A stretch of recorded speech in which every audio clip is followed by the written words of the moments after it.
Marketing 5.0. Thanks Machan continuously watching my videos and subscribing to my channel. And thanks Machan your comments, suggestions for me to improve my videos. As you see, now we are looking at the series on marketing innovation in practice. We have seen many innovation. In this line today, we will talk about experience innovation. So let us see how companies offer value to consumers through experiences they are offering. So normally when you talk about the experience innovation, it happens primarily in service industry, retail industry, especially where the, there are prominent consumer touch points are available. So it is primarily work for a B2C scenario, especially in the uh, service sector, especially hotels, the retail industries, the wherever the consumer has a direct interaction with the company's service options orientation. So in that sort, today we will see some interesting videos which give an insights on how the company offer value to consumers using their innovation practices and put smiles on their face. So it is very interesting to see nowadays many companies are getting into that particular mode. And have you, I think as you see in our videos, it is primarily the technology play a prominent role in offering that innovation practices. Because when we talk about innovation today, most of the companies, everyone resort to the innovation, the technology to provide that particular the innovation aspects. So in this line, let us see the series of videos which will give you a clear idea about how the companies are offering that innovation uh, experience to the consumers, and through that how they are offering the value to them, and how they are putting smiles on their face. So let us see this video and get.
You see here actually how the company travel an extra mile to offer a value to consumers. We call it as an end-to-end experience innovation. You see from right from the parking lot to identify the store and use facial recognition technology to pay for the products, and all the products inside the stores are digitized. You see how actually consumer feel very relaxed and enjoy this kind of an experience when we normally go for the big stores for shopping. So how dreaded it is, because once you make a purchase and if you see you have to stay in a big queue, and it's very boring as well as very annoying at times. So you see this how this kind of an experience the company is trying to offer to consumers. So this is where they are offering value to that. And when we talk about this kind of an aspects, you see even the video we saw that she missed one product and she ordered, and immediately it has got delivered at home. So this kind of a thing, like which are already started happening, and in the different companies are trying to offer that kind of a value to consumers. So in this line, let us see another video of how consumers uh, use the technology and get an experience for their. So in this, you see, we will see the technology which offers experience to consumers, whether they use the digital technology, or they use a facial recognition. So if you see, these are all the kind of an integrated technology the company used to offer such value to consumers. So let us watch this video where the consumers can buy a product by using facial recognition, and how they use deep learning here to understand the previous purchase of consumers and offer value to them and solution suggestions. Me using my face to get into a convenience store in China where you can buy food through facial recognition technology. Using your face to buy food is already a reality. Here's one system that KFC and Chinese search engine giant Baidu implemented in China.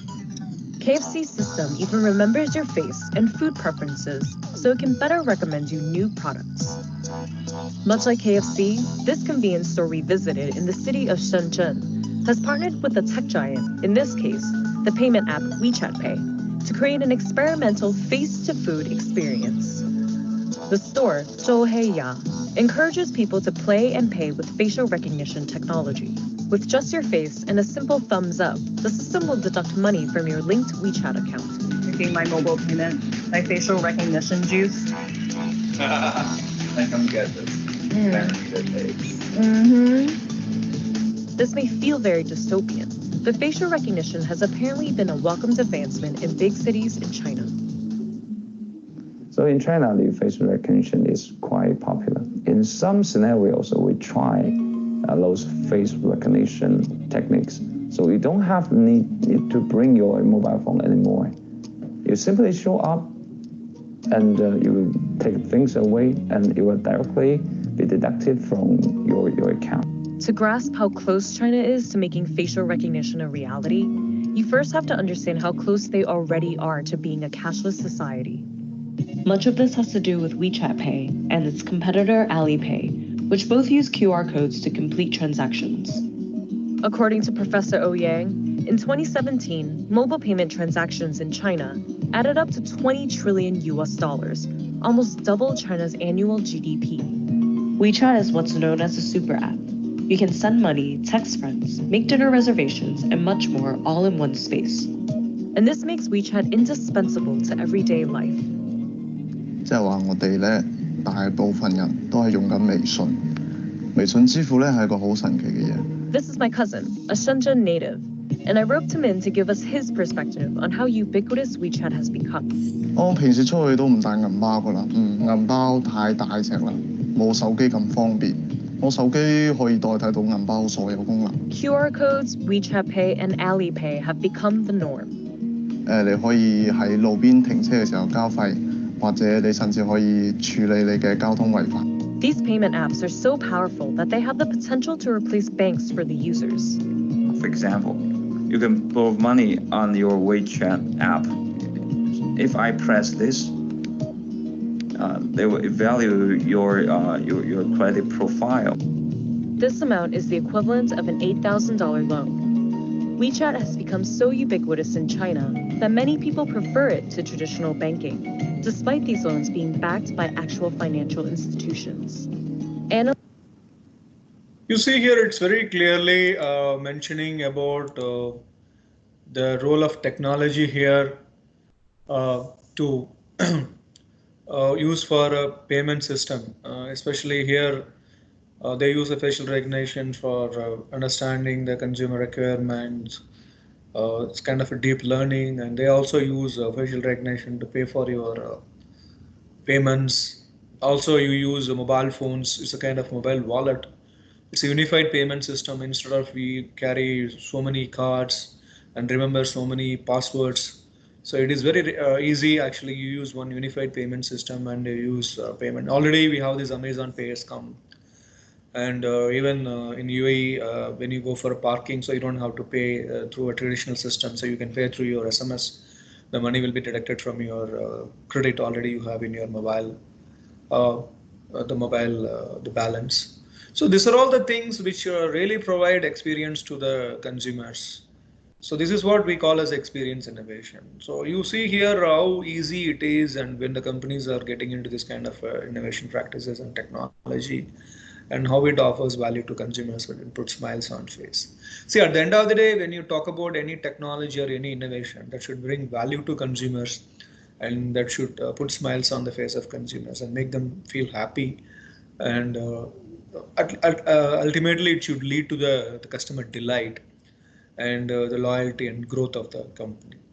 So any technology, any innovation practices which company needs to focus, it has to solve the problems of consumers.